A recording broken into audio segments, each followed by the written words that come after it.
At first, everyone believed Nelson Rockefeller had a fatal heart attack in his office, but the truth was much worse. When the real story came out, it shocked the nation. Like any wealthy family that catches the public's eye, the Rockefellers had a rather vast closet full of family scandals. Stories of extramarital affairs, illegitimate children, bigamy, and even cannibalism rocked the Rockefeller world. As a result of these secrets, this family had an obsession with keeping the press and the public on their side.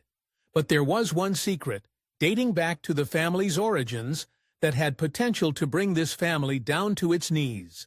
While the name Rockefeller seems very American, the roots of this family are actually in Germany. Around 1723, Johann Peter Rockefeller immigrated to America. He had no idea that this fateful move laid the foundation for one of America's richest families to blossom. In 1810, William Avery Rockefeller was born in New York. He had the nickname Devil Bill, and for good reason. Bill was famous for selling elixirs and providing loans to farmers with a hefty interest rate of 12%. His favorite clients were the ones he knew could never pay him back because he could heartlessly take their land and foreclosure. This wasn't Bill's only dirty trick. Bill Rockefeller would do almost anything to make a sale. On a business trip in upstate New York, he was pretending to be deaf when one of his female customers, Eliza Davidson, said to a friend, "If that man were not deaf and dumb, I'd marry him." At that point, it was time to drop the charade and fess up. He did, and the two walked down the aisle. While it sounds like a Hollywood meet cute, it was anything but. As it turned out, Eliza was not Bill's first choice for a wife. He was in love with another woman named Nancy Brown, who was too poor to be considered a viable life partner. But Eliza had one thing over Nancy. Her father offered a $500 wedding present. Bill chose money over love and married Eliza. Bill and Eliza set up house in Auburn, New York, and had 3 sons and 3 daughters, but they also lived with scandal. Once the family had moved up in the world, they hired a maid. In 1849, officials charged Bill with a serious offense. It said that he'd had his way with this employee. Worse still, he used a firearm to do it. Bill was not the kind of person to wait around for a lengthy prison sentence. Bill borrowed money from his father-in-law to pay his bail and then packed up the family and skipped off to Owego, New York. His father-in-law didn't like that and decided to sue Bill for the money. Bill knew it was time for another move, but realized his family was becoming more of a liability than an asset. Bill packed up and moved to Ohio and heartlessly left his family defend for themselves. Bill's wife Eliza was still in New York State, so Bill saw no problem with taking another wife in Ohio. This was Margaret Allen, who had 20 years to his 45. He shrouded his past by living in a new name, Dr. Bill Livingston.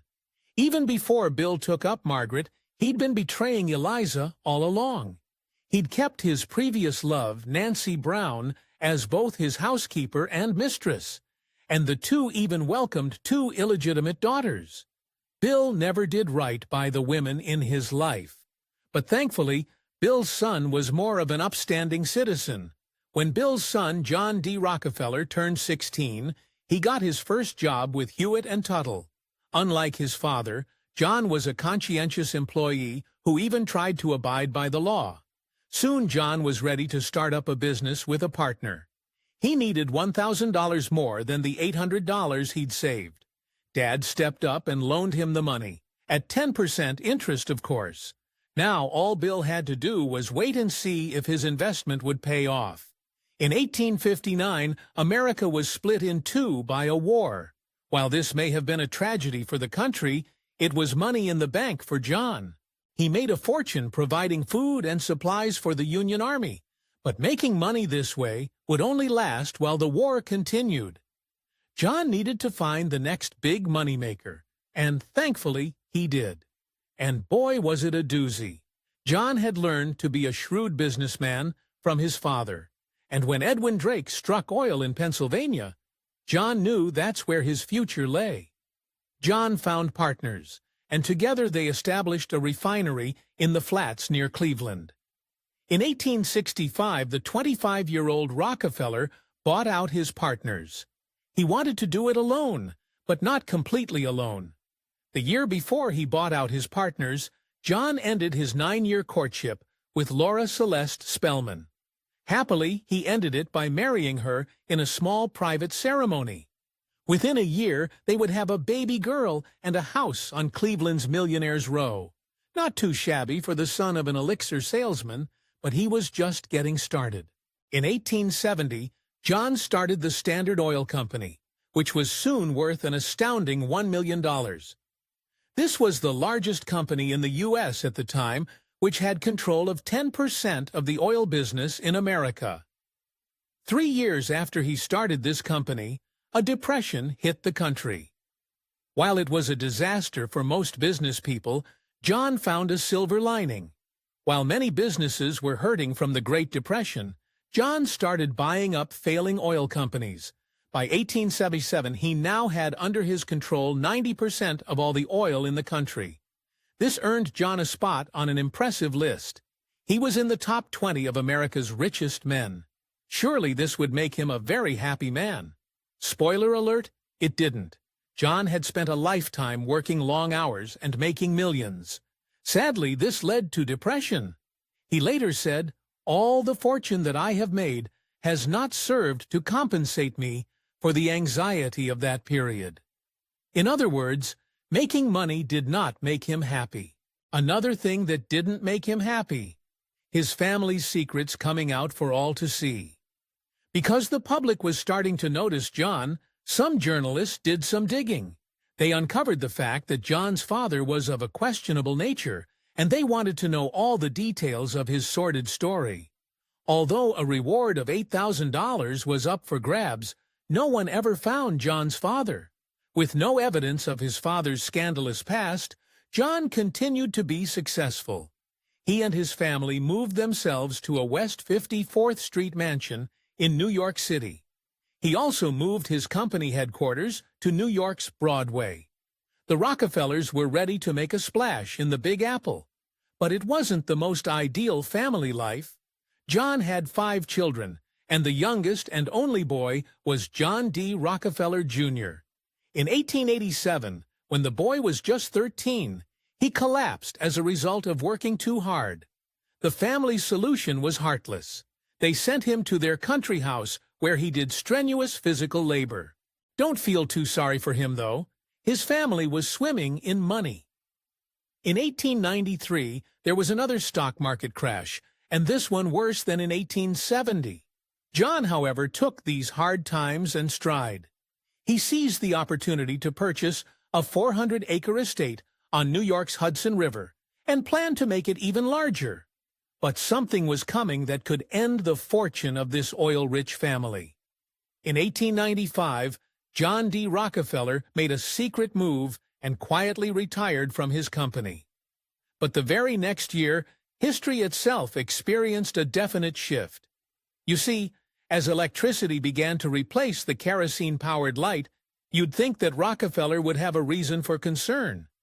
Luckily, fate had a saving grace in store for him.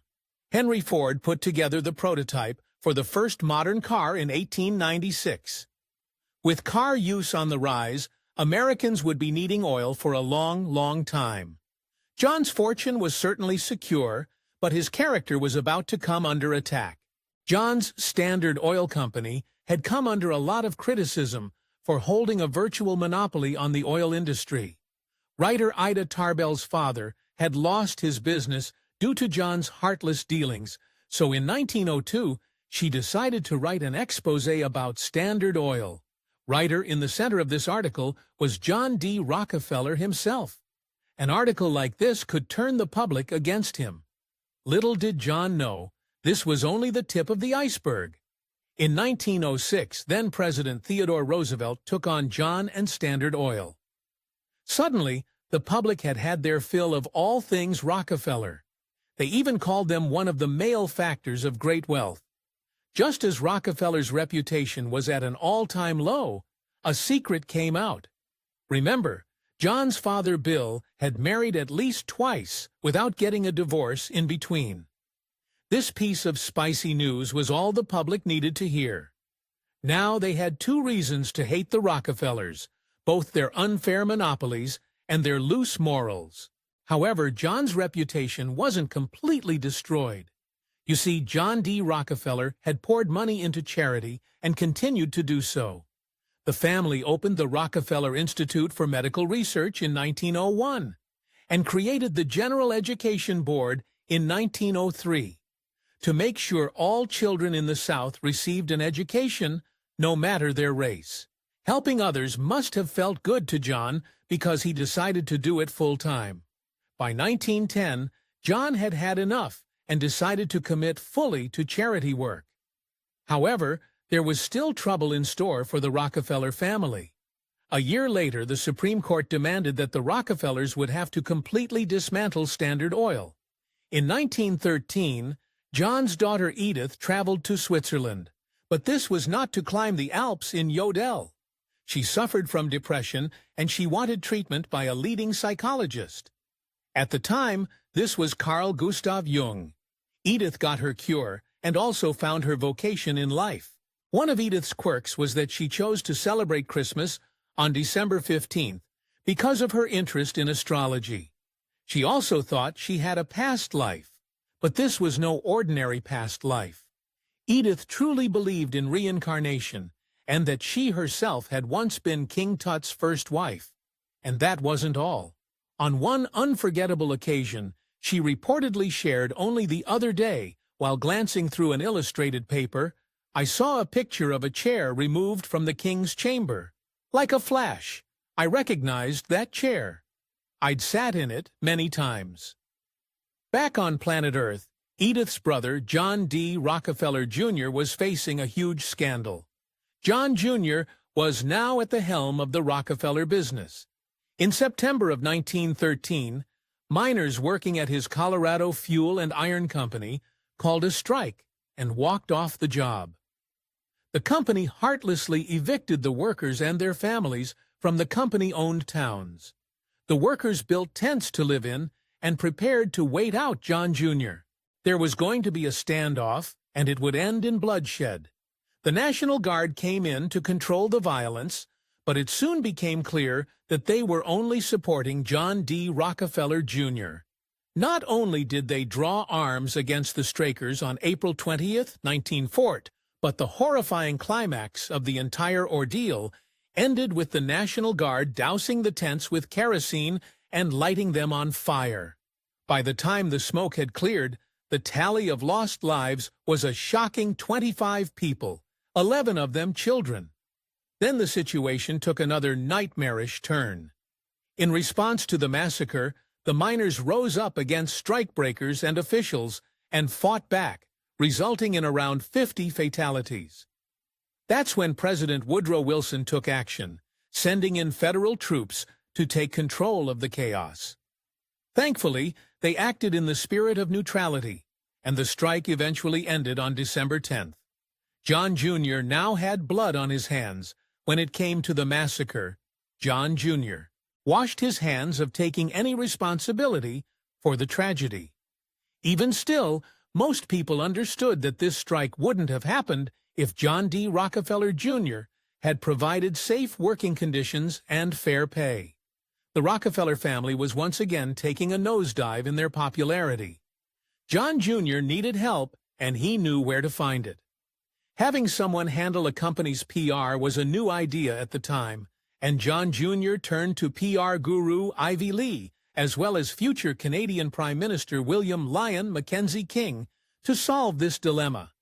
Their idea was to humanize the Rockefellers, and John Jr. was soon talking directly to miners and their families. The idea worked, and the Rockefeller family enjoyed a new popularity.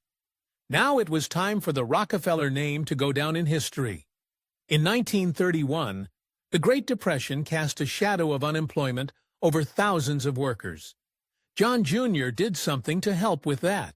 He began construction of the Rockefeller Center, which would bring jobs to 75,000 workers and would inspire one of the most recognizable photographs in American history. Lunch atop a skyscraper is a photo known all around the world. A photographer caught a picture of 11 Rockefeller Center workers enjoying a casual lunch on a beam that was a dizzying 250 meters above the ground. Sadly, during this construction boom in New York City, 2 out of 5 workers had falls that were either fatal or resulted in disability. Even decorating the inside of the Rockefeller Center caused controversy. Once the Rockefeller Center was nearing completion, John Jr. looked to his son Nelson for ideas about artwork to adorn the walls. Nelson's mother, Abby, was a huge fan of Mexican artist Diego Rivera. Nelson trusted his mother's judgment and went ahead and commissioned a huge mural. However, there was just one problem. Diego was a socialist. This would not end well. When the New York World Telegram saw Diego's yet unfinished mural, they called it anti-capitalist. Nelson knew he was in trouble, but then Diego made it even worse. Diego himself, or one of his assistants, added a small portrait of the despised Russian leader Vladimir Lenin to the mural. Now it was Nelson's turn to face the wrath of the public. Nelson Rockefeller decided to avoid bad publicity to remove Diego's unfinished mural. Artists protested the destruction of Diego's painting, but in the end, it had to go. First, they covered it up, and then in 1934, workers destroyed it and carried the pieces away in wheelbarrows. It was a sad day for artists everywhere, but for Nelson, even sadder ones were coming next. Nelson Rockefeller had his share of scandals. You see, when he was married to Todd Hunter Clark's husband, he carried on with other women. When Mary complained, Nelson just suggested that they live separate lives and stay together to avoid a scandal. Mary put up with it for as long as she could, but in 1962, they got to divorce. Instead of fighting over who got the kids, they had a debate about the house. Nelson and Mary spent their wedded life at a prestigious Fifth Avenue address. Neither was willing to budge on the house, so Mary took the top 2 floors and Nelson got the bottom. When Nelson remarried Margarita Large Happy Fittler, Mary certainly didn't want to bump into the new wife at the entrance. Luckily, there were 2 separate entrances. As it turned out, Mary had a very good reason for avoiding Happy. Back in 1960, Happy had a baby girl named Melinda. This was 3 years before her divorce and 2 years before Nelson's. Many speculate that Melinda was actually a product of Nelson's affair with Happy. And the real kicker, Nelson and Happy's first husband were close friends. Nelson had gained a daughter, but sadly, he was about to lose a son. In 1961, Nelson faced a tragedy. His son, Michael, had been on an expedition in New Guinea when he found himself in a sticky situation. His boat wound up capsized. Instead of waiting for help, he tried to swim quite a distance to shore. Reportedly, around 14 miles, he never made it, and no one has been able to find his body. Most assume he drowned, but there are other, much more horrific theories. A tragic drowning or animal attack seemed like the likely culprits for Michael Rockefeller's disappearance. But in 1962, the Associated Press printed a story that said that local people had taken Michael's life and used his bones as fishing equipment and weapons. A Dutch patrolman went a step further. He speculated that headhunters had eaten Michael's brains. Of course, no substantial proof can support these horrifying claims. Michael's uncle, Winthrop, besides becoming governor of Arkansas, had his moments of scandal. When he was in the military, he reportedly had an affair with Candy Mosler. Mosler later became infamous in 1964 for having a relationship with her own nephew and then allegedly bumping off her own husband. Following his supposed tryst with Candy, Winthrop had 2 marriages that both ended in divorce. But Nelson and Winthrop's father was having romantic entanglements of his own. In 1951, 3 years after losing his first wife, John Jr. married for the second time. He broke the bro code by marrying his best friend's widow. This was socialite and art lover Martha Baird Allen. John Jr. was ready to enjoy the last years of his life. The only thing on his mind was who he would leave his vast fortune to. What he did with it was a shocker. In 1952, John Jr. sold the rather large family home to his sons, but he still had about $130 million to think about. He gave $57 million to the charitable Rockefeller Brothers Fund and the rest of it to other charities. The thing was, all his heirs were already taken care of. It was then time for the Rockefellers to turn to politics. Nelson Rockefeller seemed bent on becoming president of the U.S. He tried to get the Republican presidential nomination 3 times in the 1960s. Eventually, in 1974, Gerald Ford called him up and he became the 41st Vice President of the United States. With this accomplishment, Nelson could now live out his remaining years with pride. Well, that didn't happen. For exclusive perks like early access to new videos, priority replies to your comments, and to have your say on future content, consider becoming a Factornate member. On top of that, your support helps keep the channel going. Click the link in the description for more details. 2 years after walking away from the White House, Nelson suffered a heart attack and passed. The report came in that the heart attack happened while Nelson was hard at work in his office, at the Rockefeller Center, no less. When it came out later that he wasn't at his office, the press released a jaw-dropping updated report. What they found out shocked the nation. It didn't make any difference that Nelson wasn't at the office. What was scandalous was who he was with. When he had his heart attack, he was in his townhouse with Megan Marshak, a 25-year-old member of his staff. There was yet another Rockefeller, a boat to make headlines. If you enjoyed this Factornate video, give it a thumbs up and subscribe for more incredible stories. Want to say in who we cover next? Join our membership program through the link in the description for exclusive perks. Your support means everything to us. Thanks for watching, and we'll see you in the next one.